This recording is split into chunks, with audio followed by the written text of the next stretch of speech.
Hey, what's up, guys, and welcome back to another Real Madrid review. Chelsea nil, Real Madrid 2. Real Madrid progress on to the semi-finals. Chelsea out. I mean, let's be honest.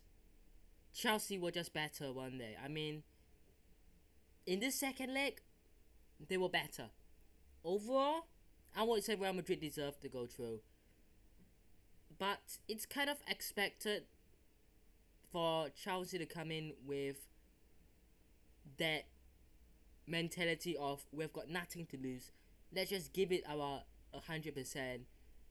And if we get knocked out, we get knocked out because we are a team that probably would have been deemed likely to get knocked out anyways. In our Premier League season, we're gonna finish mid-table. So realistically, let's just go out there, have fun, give it our best. And they did, and they could have scored. But you think about it, 2-0 down in the first leg, where Real Madrid haven't killed you, where Real Madrid haven't twisted the knife in. One goal within the first 15-20 minutes, and then another goal in the second half. That's extra time. So Chelsea, I'll give them the shout out, I'll give them the fair play, because they could have really changed the perspective of this tie. It could have been Chelsea through. I think they were good enough to go through, or at least bring this to extra time. It's a bit unfortunate for Chelsea based on the way they play in this one, but in the first leg they were just not as good, and in this game they were really good, but up until the point they conceded, where Real Madrid once again might not be at their best, but still somehow find a way to get the goal. Rodrigo, the man who stole and ran the show, incredible. We'll talk more about it later on. But Chelsea will feel gutted because they played quite well. But it's what it is. It's what it is. Let's talk about this game though. Real Madrid progress on to the semi-finals. 4-0 on aggregate. 2-0 in both legs. Like I said, they may not look the greatest or at their 100%, but Real Madrid know how to find a way to get the results and get the job done. And this is what you're coming up against. You're coming up against a team that may not be the best team in the world in terms of, if you're going to ask any player or any fans actually, who do you think will go through, Real Madrid or Manchester City? Everyone will say Man City. That's because they've got more depth and probably better players. But Real Madrid know how to get it done. And we'll talk more about the City game later on. But there's just something in Real Madrid in the Champions League where they know how to get it done. And it's a secret weapon. It's a deadly team that not many people know about in the Champions League, which could be crucial. But let's be honest, Real Madrid weren't at their best, but they still got the job done. So you know what? Maybe that's down to Chelsea not being at their best as well. But again, we're gonna give credit to Real Madrid for that. But let's talk about the first goal. Rodrigo with the goal. Real Madrid counter on the attack with Rodrigo making a run towards Chelsea half, and in the Chelsea box, Vini Jr. squares it back to Rodrigo, who finishes it.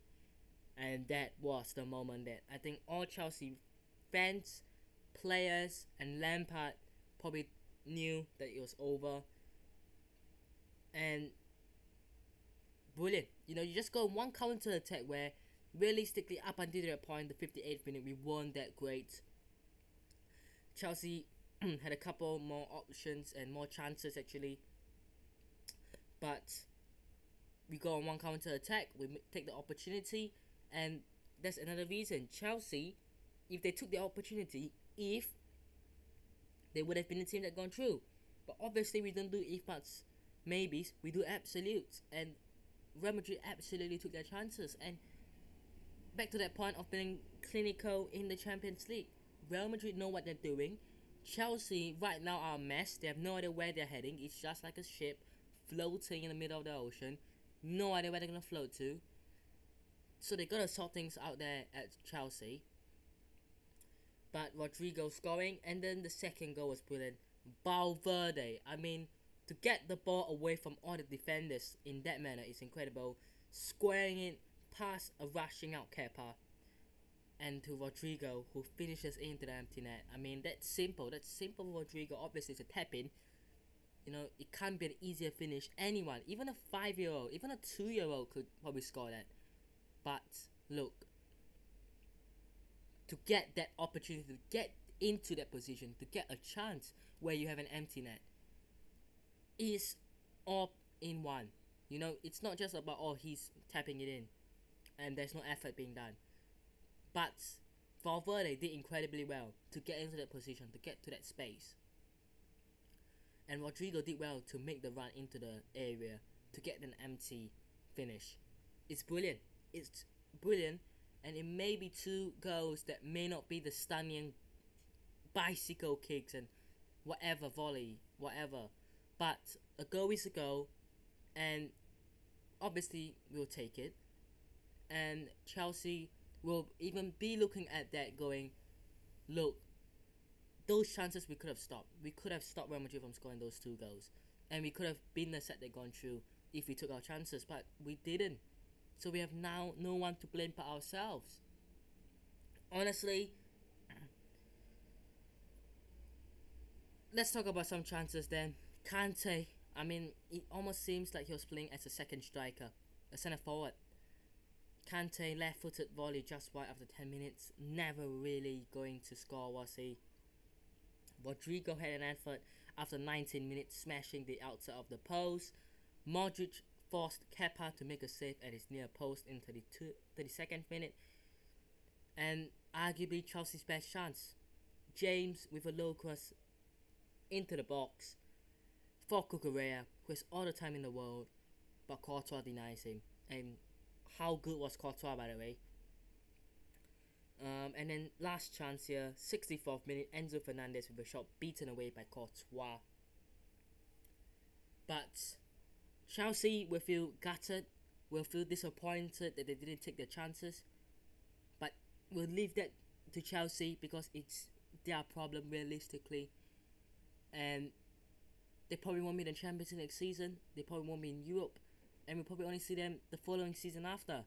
So hopefully Chelsea get back to their best because, you know, Chelsea are a good side. At their best, under Tuchel, they were really, really nice and good to watch. And I will say one thing, and that is we're not going to play Chelsea for a fourth time in the Champions League. Because there won't be in the Champions League next season, so we won't have to play them, alright? Anyways, for Real Madrid, it's job done. They didn't have to go too attacking, too offensive, which I thought the Real Madrid didn't. I thought they were playing more defensively, more trying to get Chelsea to come at them, and inviting the pressure, but handled it quite well. And then you go on a counter attack, you score that goal, you finish them off. I don't think many people would have thought Real Madrid were going to go in. I mean, look, if you really thought Real Madrid were going to go in and start from game minute 1 to minute 90, attacking, and trying to beat Chelsea 7-0 or whatever, I think you misunderstand the game of football. It's not as simple as just go in and, you know, win 8-0, 9-0 and stuff like that. It's not that. You know, you gotta manage the game well, and Ancelotti did really well to game manage. I thought, you know, trying to get Chelsea to come at you may not be the best decision and choice ever, because think about it, what if Chelsea actually scored? Then we will be screwed, but they didn't, and we'll be fortunate that they didn't score for us to go on the attack. But it was a risk taken by Ancelotti, but it was a risk that paid off. And we gotta give Ancelotti the credit. We were talking about a month ago. Was Ancelotti gonna get the sacking? I don't see him getting the sacking. Whether we win the Champions League, whether we win the Copa del Rey, whether we win La Liga, even if we win nothing and we come away with just the Club World Cup, I see Ancelotti staying. I really, really do. Because of his connections with the club and because of the fact that I just can't see with the way we're playing how he's gonna get sacked. There is nothing wrong with how we're playing. We just need players. We just need extra options to come in. Let's be honest and let's be clear to ourselves and let's be truthful. Real Madrid, the squad depth is a joke. There's no backup option to Benzema. You are relying on Modric and Kroos who are in their 30s. You know, you're chasing Bellingham 150 mil. Are you really going to pay that much for Jude Bellingham? Things will have to change, and there are even reports coming out that Real Madrid will not look to spend much in the summer. It's a disgrace. It's an absolute joke. And we gotta sort this out. But one more thing I will say is that Manchester City game. Now, obviously, we'll do a preview before that game comes out, but we will be taking on City now. They beat Bayern 4-1 on aggregate. Erling Haaland, that's the name you gotta be looking out for. He is a beast. He's a joke. Absolute joke. Look, City will be going into this game as favourites. Not surprised. Are you surprised? If you are Real Madrid fans, touch your heart and ask yourself, am I surprised? And the answer is no. You can't be. You can't be surprised. City have a better squad depth. They've got more options in their attack. They've got more options on the bench. They've got Julian Alvarez on the bench, by the way. But a problem here, I would say, is Real Madrid playing at home in the first leg, just like this one. Real Madrid at home in the first leg. Again, we gotta go there. We gotta punish them. Can we punish Man City in the first game to make sure that when we go to the Etihad, we don't get punished? And I can't see us punishing City. I really can't. So maybe that is the problem. Maybe the problem is us in the first leg not being able to take the chance to punish City. And if that's the case, second leg is going to be really, really difficult. So I think City have the upper hand here. But let's talk about the other draw, or the other bracket, other games. Both Milan sides are in the semi-finals, and one team from Milan could be in the final. That's incredible. That's incredible. Serie A hasn't really been doing well for the last 10 years. So, for at least one team in the Serie A to be in the final, incredible. I thought Napoli would be unfortunate not to make it there, but at least Brahim Diaz might be in the final. Look, Brahim Diaz, right, might actually play against either Real Madrid, his parent club, or Man City, his former club. Like, that's incredible. Rafael Leao, incredible player. But Inter, underrated. I, myself, thought Benfica and Napoli would do it. I didn't expect the Milan teams to do it. And they have really, really proven me wrong. And you know, I'll hold my hands up. I will apologize. I will say I'm sincerely sorry, Milan. Forgive me. You guys have made everyone surprised, shocked, and proud, I suppose. So, yeah, I mean, look, if AC Milan go through, I want Real Madrid to go through. Real Madrid, Milan. I really think whoever out of Real Madrid or Manchester City made it through might win the Champions League. I think if City win this, they are going to win the Champions League. Because I really can't see how Inter and Milan will stop City if Real Madrid, if Bayern Munich can't. So, look,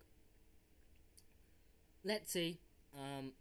But if Real Madrid make it through, I will put my money on Real Madrid against one of the Milan teams. If City go through, I will put all of my money on Manchester City to win it. But that'll be it for today's review. Hope you guys have enjoyed today's review. Hit the like button, subscribe to the channel if it's on already, and I'll see you guys in the next one. Peace.